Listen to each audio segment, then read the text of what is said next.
লাইসা শাইউন ইল্লা বাইনাহু ওয়া বাইনাল্লাহি হিজাবুন ইল্লা কওলুন লা ইলাহা ইল্লাল্লাহ ওয়া দুআউল ওয়ালিদাইন। আল্লাহু আকবার বলেন।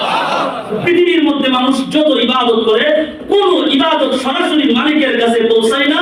লা ইলাহা ইল্লাল্লাহ এবং মা বাবার সন্তানের জন্য মা বাবার দোয়া সরাসরি মালিকের কাছে পৌঁছে যায়, মাঝখানে কোনো হিজাব পর্দা থাকে না। সুবহানাল্লাহ। মাঝখানে তো পর্দা নাই, সরাসরি মালিকের কাছে গিয়ে ঢেউ খাইছে, নূরের তাজাল্লি থেকে ডাইরেক্টলি বাড়ি খাইছে, কবুল হয়ে গেছে। ওই এলাকার ভিতরে এক মহিলা রাখালের সাথে জিনা করে পেটে বাচ্চা আইছে। বাচ্চা প্রসব হওয়ার পরে তো এলাকার মানুষ জিজ্ঞেস করতেছে ওর বাপকে, পরিচয় কি? মহিলা তো চিন্তা করছে কার নাম কোন যা, কারণ এটা তো আসলে হালাল পন্থায় দুনিয়াতে আসে কি করা যায়। কয়টার সময় আমার ভিডিও নোটিস দেন না, কি করা যায়? তখন তিনি এই মহিলা বলছে আপনাদের এলাকার ভিতরে যে বড় আবেদ নাম জুরাইস, এই সন্তানের বাপ হলো জুরাইস। নাউজুবিল্লাহ। একটি গুনাহ মানুষের 5টি ক্ষতি করে। আল্লাহর নবীর সাহাবী ইবনে আব্বাস রাদিয়াল্লাহু তাআলা আনহু বলেন সাওয়াদান ফিল ওয়াজহি, প্রথমত যে ব্যক্তি গুনাহ করে, একটি গুনাহ করলো, সাওয়াদান ফিল ওয়াজহি, ইবনে আব্বাস রাদিয়াল্লাহু তাআলা আনহু বলেন ওর চেহারা ওর গুনাহ কালো বানায় দেয়। নাউজুবিল্লাহ। সাওয়াদান ফিল ওয়াজহি, ওর চেহারা নষ্ট হয়ে যায়, ওর চেহারা কালো হয়ে যায়। এই মানুষটাকে দেখলে চিনা যায় যে নাফরমান। নাফরমানের চেহারা দেখলেই চিনা যায় যে নাফরমান, কারণ যখন সে গুনাহ করে তখন আল্লাহ তাআলার প্রদত্ত নিয়ামতের যে নূর, এটা আল্লাহ তাআলা উঠায় নেন, তখন তার চেহারার ভিতরে গুনাহ কালি আল্লাহ তাআলা মাখায়া দেন। এজন্য ইবনে আব্বাস রাদিয়াল্লাহু তাআলা বলেন সাওয়াদান ফিল ওয়াজহি, যে ওই গুনাহগারের চেহারা দেখলেই বোঝা যাবে, নাফরমানের চেহারা দেখলেই বোঝা যাবে যে এটা নাফরমান। কারণ নাফরমানের চেহারার ভিতরে যতই সুনু পাউডার মাখুক না কেন, যতই আলতা সুনু মাখুক না কেন, নাফরমানের চেহারা কখনো পরিবর্তন হবে না। নাফরমানের চেহারা আলতা সুনুর ভিতর দিয়া হলেও নাফরমানের চেহারা বেশি থাকবে, কারণ নাফরমানকে হাজার মানুষের সামনে দেখলেও চেনা যাবে যে এটা নাফরমান। মানে চেহারা আতঙ্ক থাকবে তার চেহারার ভিতরে, তার চেহারা পাথর শূন্য হয়ে যাবে, পাথরের মতো হয়ে যাবে তার চেহারা। কথা বুঝতেছেন? জি। তো একটা গুনাহ প্রথমত মানুষের কি করতেছে, তার চেহারা কি, তার লাবণ্য কি নষ্ট করে দিতেছে, তার চেহারা নষ্ট করে দিতেছে, চেহারা থেকে নূর চলে যাইতেছে শুধু একটা গুনাহের কারণে। এজন্য ইবনে আব্বাস রাদিয়াল্লাহু তাআলা বলেছেন প্রথমতই যে ওই যে নামাজ পড়ে না, ওরে দেখলেই বুঝুন যে বুঝে ওই বেনামাজি। ওই যে গুনাহ করে ওরে দেখলেই বুঝে যাবে ওই গুনাহগার, নাফরমান, তার চেহারার মধ্যে আসবে। বিশেষ করে আমি আমার জানার মধ্যে আমি কিছু মানুষ চিনি, যে মানুষগুলো সত্যি সত্যি আমি হাদিসের সাথে মিলায়া দেখছি, যে একবারে খুব সুন্দর করে মিলে গেছে। মসজিদের পাশ দিয়া যাওয়া, অথচ মসজিদের সাথে তার কোনো কালেকশনই নাই, আর অথচ গুনাহের পরিবেশে গুনাহের কাজে সর্বপ্রথম তাকে আগে পাওয়া যায়। আর যত কোরআন বিদ্বেষী, আলেম বিদ্বেষী, যে কোরআন বিদ্বেষী সে তো আলেম বিদ্বেষী, ঠিক না বেটি? এত কোরআন বিদ্বেষী যে আসলে এই ওর চেহারা যখন আমি দেখি তখন আমার মনে হয় যে এই আসলে এই হাদিসের সাথে ওর চেহারা করে পুরো মিল খায়। তাহলে এক নম্বর কথা হইল, যদি আপনি গুনাহ করেন সর্বপ্রথম আপনার চেহারা থেকে নূর চলে যাবে, আপনার চেহারা নষ্ট হয়ে যাবে, আপনার চেহারা অন্ধকার হয়ে যাবে, কালো হয়ে যাবে। নবীজি সাল্লাল্লাহু আলাইহি সাল্লাম বলেন যতই আলতা সুনু পাউডার মাখো না কেন কাম হইতো না। আলতা সুনু পাউডারের কোনো দরকার নাই। দরকার কি জানো? রাসূল বলেন মান কাসুরা সালাসা হাসুনা ওয়াজহু।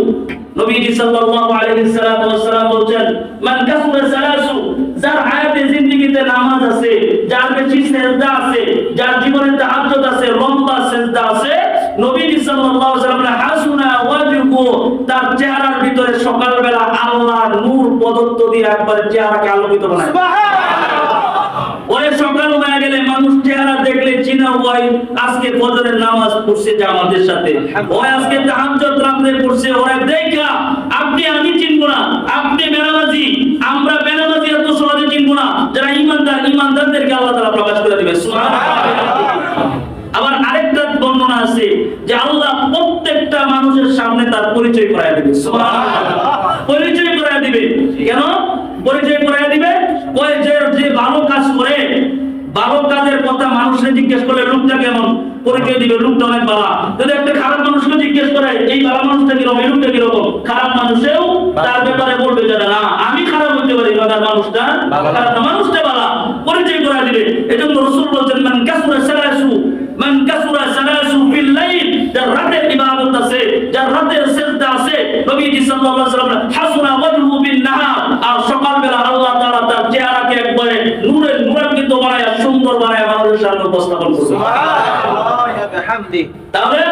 তাতে বোঝা যায় সালাত, নামাজের সালাতে আপনার চেহারা সুন্দর হবে, আপনার চেহারা আলোকিত হয়ে যাবে নামাজের সালাতের মাধ্যমে, সিজদার মাধ্যমে।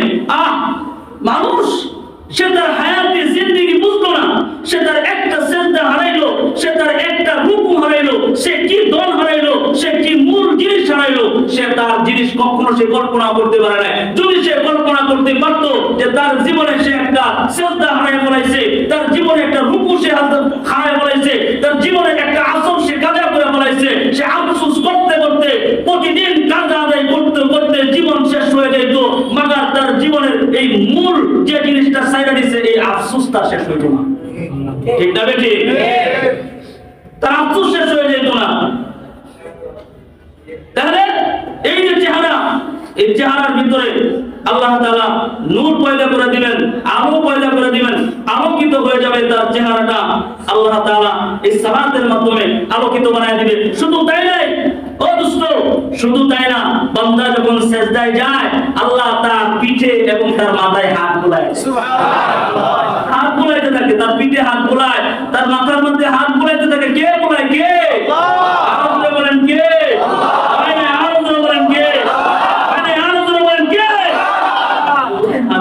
থাকে। আর আল্লাহ তাআলা বলতেছেন বান্দা সিজদা দিয়েছো, উঠো উঠো উঠো উঠো উঠো উঠো, আমি তোমার কাঁধে, আমি তোমার মাথায় হাত বলে দিছি, বান্দা মাথা উঠাও, তুমি উঠাও, আমি তোমার জীবনের গুনাহ মাফ করে দিলাম। সুবহানাল্লাহ। আল্লাহ তাআলা মান কাসুরা সালাসা ওয়াজহু, যে তুমি সালাত পড়লা, সিজদা দিলা, তোমার চেহারা আলোকিত হইতে থাকবে। ওয়া হুসনা, হ্যাঁ আল্লাহ তাআলা তোমার চেহারাকে সুন্দর বানাইতে থাকবে। এই জন্য সালাত আজকের পর থেকে সিজদা লম্বা দিব ইনশাআল্লাহ। কে কে হাত তুলে হাত আল্লাহ তাআলা দেবেন। নারায়ে তাকবীর, নারায়ে তাকবীর। আজকের এজন্য আমি স্পষ্টভাবে আজকে মানুষ আসলে বলবো স্পষ্টভাবে কথা হইল যে ব্যক্তি জুমার নামাজের দিন খুতবা চলাকালীন মসজিদে প্রবেশ করে, এই ব্যক্তির মসজিদে আসার কোনো দরকার নাই। কথা বলেন ঠিক? মসজিদে আসার দরকার নাই। কেন আসার দরকার নাই?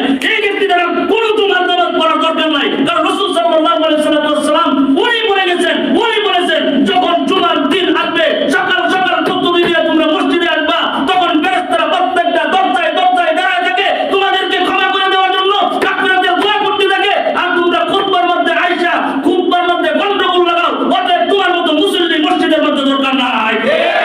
তুমি তো তোমার চাই দেখলে, তোমার আচরণ দেখলে বোঝা যায় তুমি জুমার নামাজ ছাড়া একটু পড়ো না। ঠিক না বেটি? তোমার চাই দেখলে বোঝা যায় তুমি জুমার নামাজ ছাড়া তুমি আর নামাজ পড়ো না। কারণ যে ব্যক্তি বাস্তব নামাজ মসজিদে পড়ে ওই ব্যক্তি খুতবার সময় আসে না, ওই আগে আসে, বুঝে, ওই ইবাদত বুঝে, ও নামাজ বুঝে।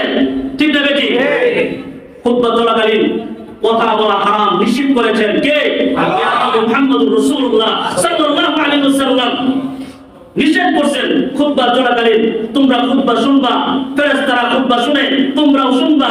অতএব আপনি খুতবার সময় আইডিয়া আপনি কি বুঝাইবা চান? আপনি কি বুঝাইবা চান খুতবার সময় এসে? অথচ মসজিদ আফসোস হয়, প্রত্যেকটা যতই দরজা থাকে মসজিদের, যতগুলো গেট থাকে মসজিদের, প্রত্যেকটা গেটে প্রত্যেকটা দরজায় ফেরেশতারা দাঁড়ায় থাকে খাতা লইয়া আল্লাহ তাআলার কাছে দোয়া করে, আল্লাহ ঢুকছে তো, আল্লাহ ঢুকছে তো, ওই মসজিদে ঢুকে গেছে, আল্লাহ কই ঢুকছে, যা ইমানদারের খাতায় নাম লাগায় গুনাহ মাফ করে দিবেন। ঢুকছে। সিজদার সময় আপনি খুতবা থেকে কি বুঝবেন? তাহলে এক নাম্বার আপনার ক্ষতি করবে কি? এক নাম্বার ক্ষতি, আপনার চেহারা দেখলে বোঝা যাবে আপনি নাফরমান, আপনি বেঈমান। আমার কথা না, ইবনে আব্বাস রাদিয়াল্লাহু তাআলা আনহুর কথা। তাহলে এক নাম্বার সতর্ক হয়ে যান, সাবধান হয়ে যান। এক নাম্বার কথা হলো যে আপনি আপনার এই হায়াতি জিন্দেগিতে ছোট্ট একটা গুনাহ যদি করেন তাহলে প্রথমত আপনার চেহারা কি হয়ে যাবে? অন্ধকার হয়ে যাবে, কালো হয়ে যাবে। ইন্নালিস সাইয়্যাতি সামাদান ফিল ওয়াজহি, এই চেহারা নষ্ট হয়ে যাবে। দুই নাম্বার ওয়াজুলমাতান ফিল কলবি, নাফরমানের কলব, নাফরমানের অন্তর, নাফরমানের কলিজা অন্ধকার হয়ে যাবে। জুলমা মানে অন্ধকার হয়ে যাবে, এর ভিতরে কোনো আলো থাকবে না। তখন নাফরমানের কাছে বারবার তাবলীগ করা যাবে, বারবার তাবলীগ করার আগে বলবো আল্লাহ কও, আল্লাহ বলো, আল্লাহ বলো, এক আল্লাহর ইবাদত করো। নাফরমানকে বারবার বলবো মসজিদে আসো, নাফরমান কইবো কই যাইতা, ঠিক না বেটি? কারণ নাফরমানের অন্তর নষ্ট হয়ে গেছে, নাফরমানের অন্তর কালো হয়ে গেছে, অন্ধকার হয়ে গেছে। এখন ওরে ভালো কথা বললে ওর অন্তরে গিয়া ঢুকবে না, ওর কলব অন্ধকার হয়ে যাবে। কারণ ওই অন্ধকার কলবের ভিতরে বারবার বলবো ভাই এটা ভালো কাজ করতেন না, নাফরমান বুঝতোই না, অন্তরে তার ঢুকতোই না নাফরমানের। অনেক নাফরমান তো অনেক এরকম আছে যে হযরত আমনে জান করে আইতাছি, অন্তর মোটামুটি আছে, কিন্তু কিছু নাফরমান আছে ওদের কাছে তার দাওয়াতে তাবলীগ গেলে বলে এই বেটা দাওয়াতে তোর বউ কইতে এসোস, ঠিক না বেটি? হুজুর আমনের বউ করে কি আইছুন, আছে না? আছে, এরকম আছে না? উল্টা আমরা সাথ দিব। কারণ কি ওর ভিতর নষ্ট হয়ে গেছে, ভিতর অন্ধকার হয়ে গেছে। বালা জিনিস এর ভিতরে কোনো দিন ঢুকতো না, নাফরমান বুঝতো না। এজন্য বলছে ছোট্ট গুনাহ করো না, আর অন্তরকে নষ্ট করো না, অন্তরকে কালো বানাও না। জুলমাতান ফিল কলবি, তোমার কলবকে আচ্ছন্ন করো। আর অন্ধকার কলব হয়ে গেলে একটা গুনাহ করো আর অন্ধকার কলব বানায় ফেলাইছো, অথচ কলবের ভিতরে থাকেন কি আল্লাহ। আর হুজুরে বলেন কি থাকে? অসংখ্য অগণিত হাদিস আছে আমার কাছে, অসংখ্য অগণিত হাদিসে কুদসি আছে আমার কাছে। আমি যদি এখান থেকে শুধু কলব সম্পর্কে আলোচনা করি, বহু কলব সম্পর্কে, কলব সম্পর্কে আলোচনা করব। বিষয় এরকম না, আমার বিষয় হইল যে এই গুনাহ মানুষের ক্ষতি কয়টা করে। ছোট্ট একটা গুনাহ নাফরমান দেখে আমরা দেখি ছোট্ট একটা গুনাহ, এইটা কি আর কি হয়ে যাবে, এটা করলে আর কি হয়ে যাবে না। একটা গুনাহ আপনার চেহারা নষ্ট করে দিল, আপনার কলব নষ্ট করে দিল। কলব নষ্ট করে দেওয়া মানে জান্নাত থেকে আপনাকে বের করে দিল। এর চাইতে আর কত বড় জুলুম গুনাহ করতে পারে? কথা বলেন। আল্লাহু আকবার। তারপরে ইবনে আব্বাস বলেন ওয়াহানান ফিল বাদান, এই যে শরীর দেখছেন, এই যে দেহ দেখতেছেন, শরীর দেখতেছেন, হাত চাঙ্গা শক্তিশালী আছে, বলছে যে শক্তি, দেহের শক্তি, শরীরের শক্তি কমে যাবে নাউযুবিল্লাহ বলেন। গুনাহের কারণে আপনার দেহের শক্তি, শরীরের শক্তি নষ্ট হয়ে যাবে। নাফরমান সন্তান সারাদিন মোবাইল টিপাটিপি করে, নাফরমান সন্তান সারাদিন গুনাহের কাজ করে, সারাদিন সিগারেট হাতের মধ্যে লাগাই রাখতে থাকে। নাফরমান সন্তান সারাদিন জিনার ভিতরে আবদ্ধ থাকে। নাফরমান সারাদিন মদ, গাঁজা, পেন্সিল, ইয়াবা, বাবা খাইতে থাকে। এই নাফরমান টুকু করে সারাদিন বেড়ায়। এই নাফরমানকে ঘরের ভিতরে যদি বলা হয় যে সন্তান এক গ্লাস পানি এনে না দে, নাফরমান আপনার সামনে এক গ্লাস পানি মেনে দিব। কথা বলে ঠিক না বেশি? তার সময় নাই, শরীরে তার অসুস্থি হয়ে গেছে, শরীরের দুর্বলতা হয়ে গেছে। দুর্বল সন্তান পেন্সিল, ইয়াবা খাইতে খাইতে, বাবা খাইতে খাইতে শরীর শেষ। এটা গুনাহ কিনা? এগুলা গুনাহ কিনা? এই গুনাহ কিনা? মদ, জুয়া এগুলা গুনাহ কিনা? গুনাহ তো নাকি? এই গুনাহ যখন করব দেহের ভিতরে শক্তি আইব না, কি আইব? দুর্বলতা আসবে। দেহের ভিতরে কি আসবে? দেহের ভিতরে দুর্বলতা আসবে। দেখবেন ইয়াং জেনারেশন ছেলেগুলো দেখলে কি তোরতা আগে দেখা গেছে, আর এখন এখন এরকম বাইক কিনে হয়ে গেছে, ঠিক না বেটি? এই ব্যাপারে দেখতে না। আর প্যানেটা বসে ফুটকির করে বাজার যে ইরা আছে কিনারা না, এটা পর্যন্ত দেখা যায়, ঠিক না বেটি? আর একটু ধরে বলেন এটা কিনারা না, বাজার বাজার কিনারা না দেখা যায়। একটু টান মারলে মনে জব করে দেবে, একবার একদিকে আবার টানে, আরেকবার হাঁটে, টানে আর একটু হাঁটে, ঠিক না বেটি? নাফরমান, তুমি তো যুবক, তোমার শরীরে তো ইমানের তেজ থাকার কথা ছিল, তোমার শরীরে ইমানের শক্তি থাকার কথা ছিল। তুমি তো নিজের সবকিছু খায়া নিজের শরীরকে দুর্বল বানাই দিতেছো। জিনা করলেই শুধু শাস্তি, গুনার পাপ গুনাহ। তোমরা মনে করো এইটাই মনে হয় গুনাহ, তোমরা মনে করো নামাজ না পড়লেই গুনাহ, এইটা তোমরা মনে করো নামাজ না পড়লেই গুনাহ, রোজা না রাখলেই গুনাহ,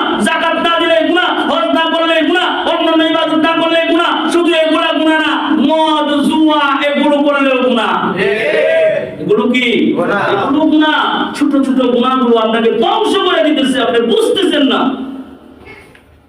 তবে যুবক, তোমরা যারা ইয়াং জেনারেশন আছো, অন্যের জন্য ভালো কিছু না করতে পারলেও নিজের জন্য অন্তত পক্ষে ভালো কিছু করো ইনশাআল্লাহ। ঠিক না বেটি? নিজের জন্য হলেও ভালো কিছু করো, অন্যের জন্য ভালো কিছু করতে পারো না, নিজের বুঝটা তো বুঝো, নিজের ভালোটা তো বুঝো, নিজের ভালোটা বুঝো, নিজের জন্য কিছু কল্যাণকর কাজ করো। আমি ভালো, আমি অন্যের জন্য ভালো কিছু করতে পারতেছি না, কিন্তু আমি খারাপ দেখতেছি, কিন্তু আমি নিজে ভালো হই, এই ভালো কাজটা আমি করতে পারি। ঠিক না বেটি? তাহলে নাফরমানের চেহারার ভিতরে কোন শক্তি থাকবে না, নাফরমানের চেহারা হয়ে যাবে দুর্বল, নাফরমানের চেহারা হয়ে যাবে অস্বস্তিকর, কিচ্ছু ভালো লাগবে না। এইজন্য ইবনে আব্বাস রাদিয়াল্লাহু তাআলা বলেন, ওয়াহানান ফিল বাদান, যে বদন এটা কিন্তু তোমার দুর্বল হয়ে যাবে, অস্বস্তিকর হয়ে যাবে, গুনাহ ছাড়বা। আল্লাহু আকবার বলেন। ওয়া নাকসান ফির রিজক, বলছে শোনো, রিজিক কমে যাবে। রিজিক কমে যাবে মানে কি? মনে করছেন রিজিক আমরা রাত থেকে দেখতে সেটা কোন কারণে না, রিজিক আপনার ঘরে থাকবো কিন্তু আপনি খেতে না, কথা কয় না। খাবার আপনার ঘরে থাকবে, 10 প্রকারের 20 প্রকারের খাবার আপনার ঘরে থাকবে, কিন্তু আপনি খাইতে দেন না, আপনি খেতে পারবেন না, কারণ গুনাহর কারণে অস্বস্তিকর হয়ে গেছেন, গুনাহ করছেন, ভিতর নষ্ট করে দিয়েছেন। এই খারাপ ভিতর নষ্ট হয়ে গেলে, ভিতর অসুস্থ হয়ে গেলে বাবা কিছু জিনিস হাজারো যদি দই মাখন আরো কিছু উৎকৃষ্ট খাবার হয়ে আছে, ভিতর বাবা থাকবে, ভিতর খারাপ থাকলে এগুলো মুখের ভিতরে যায় না। কথা বলেন ঠিক না বেটি? সামান্য রকম জ্বর হলেই তো ভিতরে কিছু ঢুকে না, ভাই সব দিতে লাগে। জি, কিন্তু ইবনে আব্বাস রাদিয়াল্লাহু তাআলা বলছেন যে শোনো, ছোট্ট একটা গুনাহ তোমার রিজিক কমায় দিবে, তোমার সামনে কত কিছু উপস্থাপন করবে, কত ভালো ভালো জিনিস তোমার সামনে আসবে, তুমি খাইতে পারবে না। এইটা তোমার সামনে খাইবো, তুমি খালি ছায়া ছায়া দেখবা, কিন্তু তুমি খাইতে পারবে না। এটা গুনাহের কারণে, যারা গুনাহ করে শুধু তারাই বুঝবে। অসুস্থতা এটা হলো আলাদা বিষয়। কি বলেন? অসুস্থতা এটা আলাদা বিষয়। অসুস্থতার বিষয়টা হচ্ছে যে আমি অসুস্থ, আমার কাছে ডাক্তার লাগানো আছে, এই তুমি খাইতে পারবা, এই তুমি খাইতে পারবা না। ওইটা তো কিছু খাইতে পারে, ডাক্তারের উপদেশে আদেশে খাইতে পারে, কিন্তু যে নাফরমান গুনাহ করে, এই নাফরমান গুনাহ করার পরে যে ভিতর নষ্ট হয়ে যায়, আর এই নাফরমান তখন খাইবার চাইলেও সামনে খাবার আসে, নাফরমান খাইতে পারে না, নাফরমান খাইতে পারে না, নাফরমান ভিতরে কিছু রাখতে পারে না, বের হয়ে আসে খাইলেও। রিজিক সম্পূর্ণ করে দে। অন্যান্য বর্ণনার মধ্যে আসছে কোন ব্যক্তি, বাবারা আপনারা যারা বিভিন্ন ফ্যাক্টরিতে চাকরি করেন তাদের উদ্দেশ্য বলতেছি, যারা বিভিন্ন জায়গায় চাকরি করেন, আরেকটি বর্ণনার মধ্যে আসছে কেউ যদি গুনাহ করে তাহলে আল্লাহ তাআলা তার রিজিক ছড়ায়া ছিটায়া দেয় বিভিন্ন জায়গায়, পরে তুমি কি আর খুঁজে গিয়ে করবা। আর যদি বান্দা গুনাহ না করে এক জায়গায় রিজিক দিয়ে আল্লাহ তাআলা বরকত বানায় রাখে। সুবহানাল্লাহ। তোমাকে থাকবে এটা দিয়ে আর কত বড় এটা তোর বলার দরকার নেই, ও তো আমারই গোলাম, আমার গোলাম যেহেতু আমার আদেশ মানে ওরে উনি ফলায় রাখি। সুবহানাল্লাহ। নালে গুনার কারণে মানুষের রিজিক ছড়ায় ছিটায় রাখে বিভিন্ন জায়গা থেকে, তালাশে বের হইয়া তারপরে বিভিন্ন জায়গা থেকে খুঁজিয়া তারপরে রিজিক আনন্দ লাগে। এই গুনাহ মানুষের রিজিক পর্যন্ত তারা দেয়, গুনার কারণে মানুষের রিজিক নষ্ট হয়ে যায়, গুনাহের কারণে মানুষের রিজিক একবারে দুর্বল হয়ে যায়, খাইতে পারে না। এই কারণে ইবনে আব্বাস রাদিয়াল্লাহু তাআলা বলছে যে শোনো, তোমরা এই গুনাহটা তোমরা ছেড়ে দাও। সুবহানাল্লাহ বলেন। তাহলে কয় নাম্বার বললাম? 3 নাম্বার বলছি যে তার চেহারা নষ্ট হয়ে যায়, তার রিজিক কমে যায়। ওয়া বু'দাতান ফি কুলুবিল খালক, আল্লাহু আকবার বলেন। ওয়া বু'দাতান ফি কুলুবিল খালক। ইবনে আব্বাস রাদিয়াল্লাহু তাআলা বলছে যে গুনাহগার, যে নাফরমান গুনাহ করে, এই গুনাহের কারণে আল্লাহ তাআলার যে সৃষ্টি আছে, আল্লাহ তাআলার যে মাখলুক আছে, মানুষ আছে, এগুলার ভিতরে গুনাহগারের জন্য বিদ্বেষ তৈরি করে দেয়। নাউযুবিল্লাহ। বিদ্বেষ তৈরি হয়। কেমন বিদ্বেষ তৈরি হয়? আচ্ছা মনে করেন আমি আপনাদেরকে একটু উদাহরণ দিয়ে বুঝাই, তাহলে আপনারা সুন্দর করে বুঝবেন ইনশাআল্লাহ। সাইদ জুয়া খেলে, কয় জুয়ারু? যারা জুয়া খেলে তার উপরে লোক জন্য না যান, এটা তো কেউ নয় জুয়া খেলেন, যদি জোয়া খেলা থেকে রাজু থেকে কি করবেন? তবে করতে পারবেন না ইনশাআল্লাহ। মনে হয় এখান থেকে শুনে ইবনে আব্বাস রাদিয়াল্লাহু তাআলা বলছেন, মনে করেন যে একজন জোয়ারু জোয়া খেলতেছে, এক জোয়ারুর কথা গোপনে আপনি জিজ্ঞেস করলেন আরেক জোয়ারুর কাছে, এই ছেলেটা কিরম রে? তো বললো যে তা হ্যাঁ তো মনে করবো বায়াজিদ বুস্তামি। বায়াজিদ বুস্তামি কইতো না, জানো লোকের যে জোয়া খেলে লোকটা তো বায়াজিদ বুস্তামি নাকি? কথা বলে না কি বলবো? এতটা জোয়ারু মত কর গাঁজা কর, কথা বলে ঠিক যাবে নি? কইবো কি না? কইবো কি না? না কইবো আব্দুল কাদের জিলানী চাচা তো ভাই? হ্যাঁ কি বলবো? কইবো তো এটা আমাদের মধ্যে জোয়ারু জি আমাদের সাথেই আছে। আমরা যে কোন কি জানি তো একটু কোন কি জানে বানাবে মনি। আমার এই খারাপ মানুষের কাছে খারাপ মানুষের জিজ্ঞাসা করছে লোকটা কিরকম, কি উত্তর হইছে? যে আমরা যে সাইজের মতো ওই সাইজের। আবার একজন ভালো মানুষের কাছে কি করবেন, ভাই এই লোকটা কি লাভ? কি করবো? এই লোকটা করবো, লোকটা বেশি ভালো না, লোকটা তো দেখছি জোয়া খেলা, এই লোকটা দেখছি গেঞ্জির খা। উত্তর এই কইরা কথা বলেন ঠিক না বেশি? আমার একজন ভালো মানুষ, একজন মদখোর, জোয়াখোর, পেন্সিলের তার আগে জিজ্ঞেস করবেন ভাই লোকটা কিরকম? ওই লোকটা বলবো আমি খারাপ হইতে পারি, কথা ঠিক, কিন্তু লোকটা খুব ভালো মানুষ, দেখতে পারে। খারাপ মানুষটাও কিন্তু বলবে লোকটা অনেক ভালো মানুষ। আবার ভালো মানুষের কথা জিজ্ঞেস করবেন এই লোকের কথা, তিনিও বলবে লোকটা ভালো মানুষ। তার মানে ভালো মানুষের মহাব্বত প্রত্যেকটা মানুষের অন্তরে আল্লাহ তাআলা সেট করে দিয়েছে। আর খারাপ মানুষ যারা গুনাহগার, আল্লাহ তাআলা এই গুনাহগারের জন্য প্রত্যেকটা মানুষের ভিতরে বিদ্বেষ তৈরি করে দেয়। দেখলেই থুতু দেয়, ঘৃণা করে, কথা বলেন ঠিক না বেঠিক? দেখলেই বলে যে থুতু দেয়, ঘৃণা করে। কয়বার বললে ভিতরে আমার মোবাইলটা টেনে নিছে না, ঠিক না বেঠিক? আমি যে কথা বলতেছিলাম এখানে, অবগতেন ফি কুলুবিল খালক, যে গুনাহ করে অন্যের অন্তরে তার জন্য বিদ্বেষ তৈরি হয়ে যায়, ঘৃণা তৈরি হয়ে যায়। এই গুনাহগার বলবে, ভালো কিছু আপনার জন্য বলবে না। তাহলে এই পাঁচটা ক্ষতি, এক নাম্বার ক্ষতি বলে ইন্নালিস সাইয়্যাতি সাওয়াদান ফিল ওয়াজহি, এক নাম্বার ক্ষতি হলো আপনার চেহারা নূর আল্লাহ তাআলা নিয়ে নেবে, আপনার চেহারা কালো হয়ে যাবে। নাউযুবিল্লাহ বলে এক নম্বর গুণ নাকি? এক নম্বর গুণ গুনার ক্ষতি, গুনার ক্ষতি।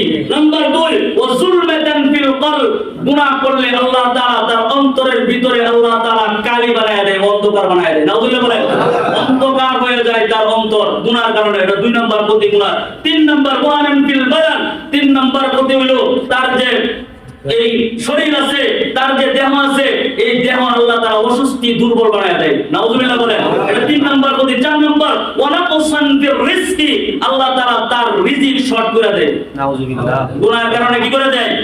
রিজিক শর্ট করে দেয়। সারা দিন বাপটা আমার কাজ করে, সারা দিন আমার ভাই এই রিজিকের তালাশে কত না কত কষ্ট করে, কত শ্রম, কত ঘাম ঝরাইতেছে, আর ভাই আফসোস হুজুর হইল না, হুজুর হইল না, করতে পারলাম না কিছু, হুজুর জীবনটা শেষ। একবার পিছনের দিকে আপনি তাকান, আপনি আপনার পিছনের আমলনামা দেখেন, আপনার পিছনের আমলনামা ভালো কিনা, ঠিক না বেঠিক? আপনার পিছনের আমলনামা ভালো কিনা? আপনার পিছনটা যে আপনি গুনাহ করতেছেন আর সামনে রিজিক তালাশ করতেছেন, বাজান গুনাহ পিছনে কইরা সামনে রিজিক তালাশ করলে তো কোনো লাভ নাই। কারণ হইল কেন, কই আগে গুনাহ ছেড়ে দেন, রিজিক আপনার বাড়ি পৌঁছে যাবে। সুবহানাল্লাহ, হাদিস এটাই তো বোঝায়। জন্য বলছিলাম ওমা মিন দাব্বাতিন ফিল আরদি ইল্লা আলাল্লাহি রিজকুহা ওয়া ইয়ালামু মুস্তাকাররাহা ওয়া মুস্তাওদাআহা। আল্লাহ তাআলা তো বলছেন এই জমিনের ভিতরে বিচরণকারী একটি প্রাণ আনাই, যে প্রাণীর রিজিকের ফয়সালা ব্যবস্থা আমি আল্লাহ করি না। সুবহানাল্লাহ, আমি করে দেই। তবে কি আমার অনুগ্রহ তালাশ করো, আমাকে ডাকো, আমাকে খুঁজো, আমার কল্যাণের জন্য বের হয়ে যাও। আমি আল্লাহ তাআলা তোমার এই রিজিকের অভাব অনটন আমি আল্লাহ দূর করে দিই। সুবহানাল্লাহ। আপনি পিছনের ব্যাকগ্রাউন্ড দেখেন, আপনার পিছনের ব্যাকগ্রাউন্ড দেখলে আপনি বুঝবেন কেন আপনার রিজিক আপনার হাতে ধরা খাচ্ছে না। নবীর হাদিস তো, নবীর হাদিস। এজন্য বলা হয় যে নবীর হাদিস আগে তালাশ করা। প্রত্যেকটা মানুষ যদি নবীর হাদিস সম্পর্কে অবগত হতো, জানতো, প্রতিদিন একটা করে নবীর হাদিস পড়তো, আমার মনে হয় প্রত্যেকটা মানুষের আমল সোজা হয়ে যেত। সুবহানাল্লাহ, ঠিক না বেটি? অনেক কিছু আমরা জানি না, না জানার কারণে আমরা করতে থাকি। আমি একটা কিছু জিনিস জানি, তখন দেখবেন এই জানার বিষয়টা যখন আমি উল্টা করবার চাই তখনই কিন্তু একটু বাধা আসে, যেটা আমি জানি এটা তো উল্টা হইতেছে, আর না জানলে যে করছি এটা কইতে পারতাম না, যেটা ভালো করলাম নাকি খারাপ করলাম, ঠিক আছে নাকি? গুনাহ মানুষকে পাঁচটা ক্ষতি করে। এজন্য রাসূলুল্লাহ সাল্লাল্লাহু আলাইহি ওয়াসাল্লাম ওইটা আমরা নষ্ট করি না, 12টা 52 বাজে আমাদের পর্যন্ত চাপ লাগছে। এজন্য নবী সাল্লাল্লাহু আলাইহি ওয়াসাল্লাম আপনারা যেভাবে বসে আছেন সাহাবায়ে কেরাম সামনে, নবীর সামনে, নবী সাল্লাল্লাহু আলাইহি ওয়াসাল্লাম সাহাবীদেরকে উদ্দেশ্য করে বলছে, ও সাহাবায়ে কেরাম, আমি তোমাদেরকে কিছু কথা বলবো, আমার কথাটা কে কে শুনবা এবং আমল করবা এবং আরেকজনের কাছে পৌঁছে দিবা। সর্বপ্রথম সাহাবী দাঁড়ায় গেছেন, সাহাবীর নাম হযরত আবু হুরায়রা রাদিয়াল্লাহু তাআলা আনহু। সুবহানাল্লাহ বলেন। আল্লাহর নবী হযরত আবু হুরায়রা ওনার আগ্রহ দেখছেন যে তার আগ্রহটা কতটুকু। আমরা যখন কথা বলি তখন আগ্রহ নিয়ে শোনা দরকার। তো নবীজির সুন্নতের একটা রঙিন একটা সুন্নত আদায় হয়ে যায়। সুবহানাল্লাহ। কথা বুঝতেছেন? জি। ওই রঙিন একটা সুন্নত আদায় হয়।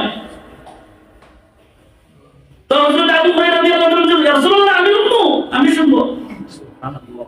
নবীজি সাল্লাল্লাহু আলাইহি ওয়াসাল্লাম বলেন, সাহাবী আবু হুরায়রা, ইত্তাকিল মাহারিম তাকুন আ'বাদান নাস। আল্লাহু আকবার বলেন।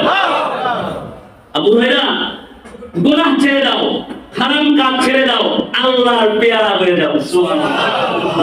আল্লাহর পেয়ারা মানে আল্লাহর আবেদ, আল্লাহর আবেদ বান্দা হয়ে যাও। সুবহানাল্লাহ বলতেন না? এটা একটা আবেদ বান্দার দাম আল্লাহ তাআলার কাছে কতটুকু জানেন? বুখারী শরীফের riwayat, এক আল্লাহর ওলি ছিলেন, আবেদ ছিলেন, মশহুর বড় আবেদ ছিলেন, আল্লাহ পাকের ইবাদত করণীয় ওয়ালা একজন বান্দা ছিলেন, যার নাম ছিল হযরত জুরাইজ রাহমাতুল্লাহি আলাইহি। এই জুরাইজ সে বড় মা ভক্ত ছিল এবং আল্লাহ ভক্ত ছিল। আল্লাহু আকবার বলেন। এই জুরাইজ সে নিজে খানকা করে, নিজে ঘর বানায় ইবাদত করত, নিজে ইবাদত করত ঘর বানায়।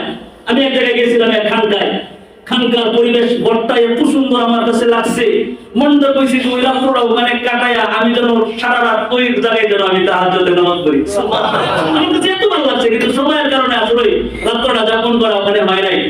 মানে এত সুন্দর করে ঘর বানাইছে উনি। জিজ্ঞেস করতে, আপনি এখানে কি করেন? চতুর্দিক থেকে ফুলের বাগান, ভিতরে ফুলের টব দিয়ে ভরপুর করা, মানে একটা আলাদা একটা পরিবেশ। আমার পরিবেশটা দেখে মন চাইছে ইবাদত করবার লাগে। হ্যাঁ বাপ, এখান থেকে একটা মেসেজ হইল যে ঘরের ভিতরে নামাজের পরিবেশ আছে, সুন্দর পরিবেশ আছে, ওই ঘরে নামাজ পড়তেও ভালো লাগে। কথা বলে ঠিক না? ঘর যার যত পরিচ্ছন্ন, ঘরে যত সুন্দর পরিবেশ হয়, ইবাদত করতেও তত মজা হয়। তবে টাইলস করছেন ঘরের ভিতরে, সমস্যা নাই। ঘরের ভিতরে বিভিন্ন রকমের শিল্প দিয়া আঁকা ছবি লাগাইছেন, টানো আছেন, কোনো সমস্যা নাই। ঘর সুন্দর জন্য অনেক কিছুই করতে পারেন। ছবি টবি না, অন্যান্য ফুল আকৃতি আপনি করলেন, ঘরের সৌন্দর্যতা আপনি বাড়ালেন, কোনো সমস্যা নাই। ঘরের আরেকটা সৌন্দর্যতা বাড়াই দিলেন। ঘরের ভিতরে আপনি যখন ঘরে ঢুকবেন, ঘরে ঢুকার যে দরজাটা, দরজার সামনে একটা জায়নামাজ পাটি লটকায় রাখবেন। সুবহানাল্লাহ। পারতেন না? একটা জায়নামাজ লটকায় রাখবেন, একটা তাসবিহ আপনি ওখানে লটকায় রাখবেন, যাতে ঘরে ঢুকলেই মনে হয় যেন আমি আমার ইবাদতের জায়গায় ঢুকতেছি। তখন যেন মনে হয় যে আমি এখন যাব, নামাজ পড়বো, 2 রাকাত পড়ে একটু আমার সন্তানদের জন্য, ছেলেমেয়ের জন্য দোয়া করব, পৃথিবীর সমস্ত মানুষের জন্য দোয়া করব, আল্লাহর নামে একটু তাসবিহ তাহলিল করব। সুবহানাল্লাহ। সবকিছুই তো করলেন। একটা জায়নামাজ লটকায় রাখলে ঘর নষ্ট হয়ে যাবে? নষ্ট হয়ে যাবে? পারবেন না একটা জায়নামাজ লটকায় রাখতে? মাঝে মাঝে রয়ে যায় বলি, গেদে কে কাকা ঘরের ভিতরে জায়নামাজ আছে, নামাজ তো দিতারি না, জোর করে যায় না। জোর করে গেলে আপনারা কষ্ট পেলেন? জোর করে গেলে জোর করে আসছে। আচ্ছা আচ্ছা, কষ্ট না হয়তো যায় না, মাঝে মধ্যে কষ্ট করে যাওয়া লাগে আর কি, তো আমরা এটা বুঝিয়া আমরা গেলাম না। যাই হোক, যে কথা বলতেছিলাম, এই জুরাইজ একজন আবেদ ছিলেন, নিজে খানকা বানায়া ওখানে নামাজ আদায় করতেন। একদিন তার মা আসছে, এসে বলছে, জুরাইজ, তখন সে আল্লাহর কদমে সেজদা দিতেছে। সুবহানাল্লাহ। সেজদায় বলতেছে, মালিক, আমার মা যে ডাকে, আমি যে তোমার কুদরতের কদমে পড়ে আছি, আর আমি কি তোমার সেজদা দিব না মাটাকে সারা দিব? সুবহানাল্লাহ। এরকম করতে করতে তার মা ডাক দিয়া চলে গেছে। পরের দিন আবার আসছে, এসে ডাক দিচ্ছে, জুরাইজ বাবা আমি তোমার মা আইছি, দরজা খুলো। জুরাইজ সেদিনও মালিকের সেজদাতে আছেন। সুবহানাল্লাহ। আবার কয়, মালিক আমি যে তোমার কদমে, আমার মা যে ডাকে। এরকম করতে করতে আবার তার সময় চলে গেছে, মা চলে গেছে। পরের দিন আবার মা আসছে, এসে বলছে, জুরাইজ আমি তোমার মা আইছি, দরজা খুলো। মালিক দেখো, মালিক আমি যে তোমার কদমে, আমার মা যে আমারে ডাকে। করতে করতে মা ডাক দিয়া বলতেছে, জুরাইজ আমি তোমার মা আসছিলাম, আমি তোমারে ডাক দিয়েছিলাম, আমার ডাকে সাড়া দাও নাই।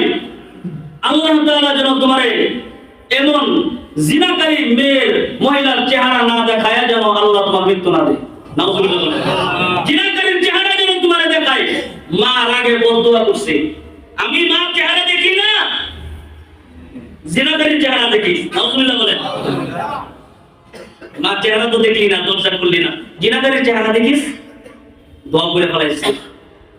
অথচ হাদিসের কিতাব বলে, লাইসা শাইউন ইল্লা বাইনাহু ওয়া বাইনাল্লাহি হিজাবুন ইল্লা কওলুন লা ইলাহা ইল্লাল্লাহ ওয়া দুআউল ওয়ালিদাইন। আল্লাহু আকবার বলে, পৃথিবীর মধ্যে মানুষ যত ইবাদত করে, কোন ইবাদত সরাসরি মালিকের কাছে পৌঁছায় না।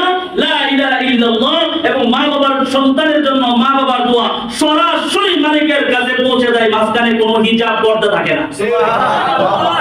মাঝখানে তো পর্দা নাই, সরাসরি মালিকের কাছে গিয়ে ঢেউ খাইছে, পুরো তাদাল্লি থেকে ডাইরেক্টলি বাড়ি খাইছে, কবুল হয়ে গেছে।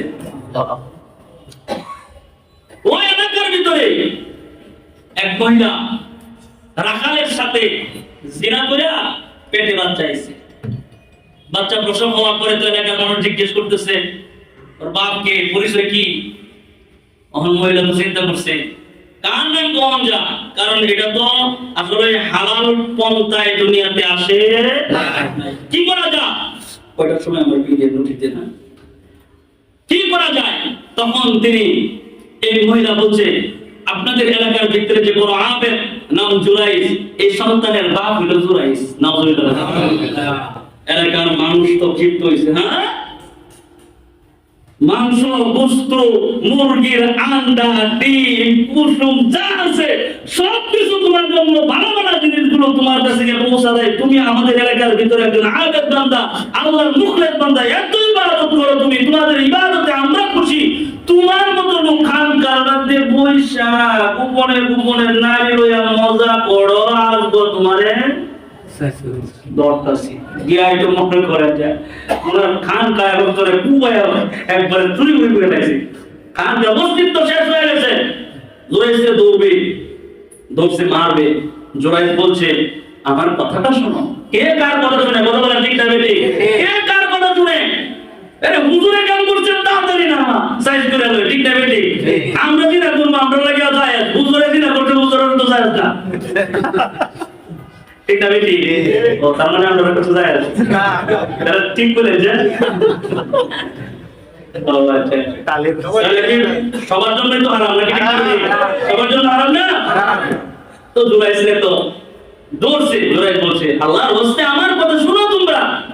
বলো, যে সন্তান তার পেট থেকে ভূমিষ্ঠ হয়েছে, যে সন্তানের বাবা দাবি করছে আমাকে, এই সন্তানকে তোমরা নিয়ে আসো।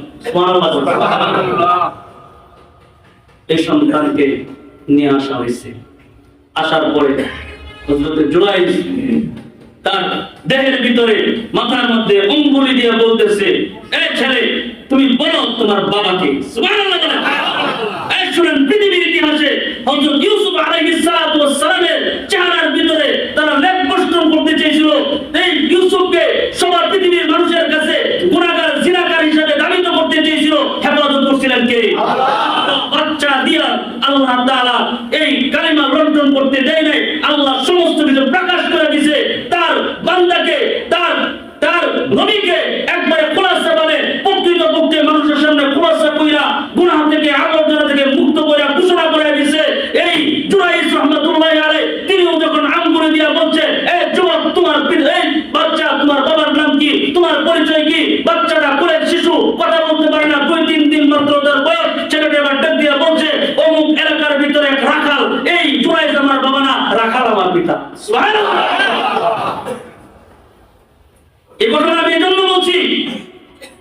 সামনে আরেকটু আছে। এই ঘটনা থেকে এটাই মূল শিক্ষা। মা ডাক দিছে, মার ডাকে সাড়া দেয় নাই, মা রাগে বদদুয়া করছে, আসমানের মালিক কবুল করছে। কথা বলে ঠিক না বেটে? আল্লাহ মার দোয়া কবুল করে তারা হেনস্থা করছে, এবং সে যে আল্লাহর আবেদ বান্দা, আল্লাহর একমাত্র গোলাম বান্দা, এজন্য আল্লাহ তাআলা তাকে এইরকম ভাবে মানুষের সামনে বেইজ্জত করানোর পরেও আল্লাহ তাআলা তাকে এই সমস্ত খুলাসাত থেকে মুক্তি দিয়া আল্লাহ তাআলা পৌঁছায় দিয়েছেন। এই দুনিয়ার মানুষ সে আমার গোলামি করে, সে তার মার দোয়া আমি আল্লাহ তাআলা কবুল করে নিছি, আর আমার আবেদ বান্দা আমার ইবাদত করে, এজন্য আমি আল্লাহ আমার বান্দাকে আমি হেফাজত করে দিছি। সে আমার গোলামি করে, এজন্য আমি হেফাজত করছি। মা দোয়া করছে, এটাও কবুল করছি, কারণ মা দোয়া কবুল কোন দোয়া করলে দোয়া ফেরত যায় না, আমার কবুল করতে হয়, এজন্য মার দোয়াও কবুল করছি। আর আমার গোলামি করে বিদায় আমি আল্লাহ তাআলা তাকে সম্মান দিয়ে ইজ্জত দিয়ে হেফাজত করছি। সুবহানাল্লাহ। এলাকার সমস্ত মানুষ এবার আয়েশা বলে, আমরা জানছি না, ভুল করে বলেছি। আপনি বলেন আপনার খানকা, আপনি যেখানে ইবাদত করেন, নামাজ পড়েন, স্বর্ণ দিয়ে বাঁধাইয়া দিই। সুবহানাল্লাহ। আমরা স্বর্ণ দিয়ে বাঁধাইয়া দিই আপনার খানকা, আপনি যেখানে নামাজ পড়েন স্বর্ণ দিয়ে আমরা বাঁধাইয়া দিব। আপনি শুধু বলেন, হযরত জুরাইর বলছে আমার স্বর্ণ দিয়ে বাঁধানোর দরকার নাই, আমার খানকা আগে যেরকম ছিল তোমরা এরকম করেই বানায় দাও। সুবহানাল্লাহ। তার মানে এটাই আমি এখানে বুঝাইবার চেয়েছিলাম, ইত্তাকিল মাহারিমা তাকুন আ'বাদান নাস ওয়ারযা বিমা কাসাম আল্লাহু লাকা তাকুন আ'লান নাস ওয়াহসিন ইলা জারিকা তাকুন মুমিনান ওয়াহিব্বা লিন-নাসি মা তুহিব্বু লিনাফসিকা তাকুন মুসলিমান ওয়া লা তুকসির দাহ ফাইন্না কাসরাতাদ দাহকি তুমিতুল কলব। আল্লাহু আকবার। এক নম্বর আবু হুরায়রা, তোমাকে বইলা দিলাম তুমি হারাম থেকে বেঁচে যাও, হারাম থেকে বেঁচে যাও, গুনাহ ছেড়ে দাও, আল্লাহর পেয়ারা হয়ে যাও, আল্লাহর আবেদ বান্দা হয়ে যাও, আল্লাহর আবেদ বান্দা হয়ে যাইবা। তুমি দোয়া করবা, আমি আল্লাহ তাআলা তোমার দোয়া কবুল করব। তুমি আল্লাহ তাআলার সমস্ত কাজ তুমি করে দিবা, তোমার সন্তুষ্টির কাজ আমি আল্লাহ করে দেব। কথা বুঝতেছেন? জি। কথা বুঝতেছেন? জি। তাহলে এক নাম্বার নসিহা, এক নাম্বার উপদেশ, ইত্তাকিল মাহারিমা তাকুন আ'বাদান নাস, গুনাহ ছেড়ে দাও, আল্লাহর পেয়ারা হয়ে যাও। আমার তো কথাই এটা আজকে আমার কথা বিষয়টাই, ছোট গুনাহ আপনার ক্ষতি কয়টা করে? কয়টা ক্ষতি করে? ছোট ছোট ক্ষতি না বড় ক্ষতি? বড় বড় ক্ষতিগুলো এই গুনাহ আপনার করতেছে। এই গুনাহ করবেন? গুনাহ ছাড়বেন তো ইনশাআল্লাহ? আল্লাহর নবী আবু হুরায়রাকে বলছে, আবু হুরায়রা গুনাহ ছেড়ে দাও, আল্লাহর পেয়ারা হয়ে যাও। আবু হুরায়রা বলছে, ইয়া রাসূলুল্লাহ আজকে থেকে গুনাহ ছেড়ে দিলাম, আজকে থেকে সমস্ত কিছু ছেড়ে দিলাম, আমি নিজে ছাড়লাম, অপরকে গুনাহ থেকে মুক্ত করার জন্য আহ্বান করব এবং সমস্ত মানুষের কাছে এই কথা পৌঁছে দেব। কে কে রাজি আছেন? আপনারা নারায়ে তাকবীর, নারায়ে তাকবীর। কথা বুঝতেছেন? তাহলে এক নাম্বার নসিহা, গুনাহ ছেড়ে দেন, গুনাহ ছেড়ে দেন, গুনাহ ছেড়ে দেন। গুনাহ আপনার চক্ষু নষ্ট করে দেয়, গুনাহ আপনার কান নষ্ট করে দেয়, গুনাহ আপনার কল্প নষ্ট করে দেয়, গুনাহ আপনার দেহ নষ্ট করে দেয়, গুনাহ আপনার জিন্দেগি বন্দেগি দুটোই নষ্ট করে দেয়। কথা বলেন ঠিক? আল্লাহু আলা কুলুবিহিম ওয়া আলা সামইহিম ওয়া আলা আবসারিহিম গিশাওয়া ওয়া লাহুম আযাবুন আযীম। আল্লাহু আকবার। আল্লাহ যখন মোহর মেরে দিবে, আল্লাহ যখন সিল মেরে দিবে, আপনি ডাকলেও কাম হইতো না। এজন্য বলে, এই তওবার দরজা তো এখনো খোলা আছে, তওবা কর, দোয়া কবুল হয়ে যাবে। এমন এক সময় আসবে পশ্চিম দিক থেকে যখন সূর্য উঠে যাবে, তখন তওবার দরজা বন্ধ হয়ে যাবে, বান্দা চিল্লাচিল্লি করবে, আল্লাহ ডাক দিছি, আল্লাহ কইব সময় মতো দিস্তাম, দিছস না। এখন হাজার তওবা করলে তোর তওবা কোনোদিন আমি আল্লাহ কবুল করব না। কথা বলেন ঠিক না? একটা লিমিটেড আছে। আর মহিলা দেখতেছে গিয়া হুজুরের নিয়ে এরকম, হুজুর তাড়াতাড়ি তওবা করেন বাবারে। কিয়া মৃত্যুর সময় কিসের তওবা? মৃত্যুর সময় কিসের আবার তওবা? মৃত্যুর সময় কিসের আবার তওবা? এবার যে সারা জীবন আল্লাহকে স্মরণ করলো, মৃত্যুর সময় কি আল্লাহ তারা ভুলে দিব? আল্লাহ থেকে কথা বলেন, আল্লাহ তারা ভুলে দিব? সর্ব থেকে মৃত্যু পর্যন্ত বন্ধ, তুই আমার গোলামি করলে আমার চিন্তা, আমি মৃত্যুর সময় তোরা বুঝা দেবো, আমি আল্লাহ তো জান্নাত দিয়ে তোর সামনে দাঁড়ায় থাকি।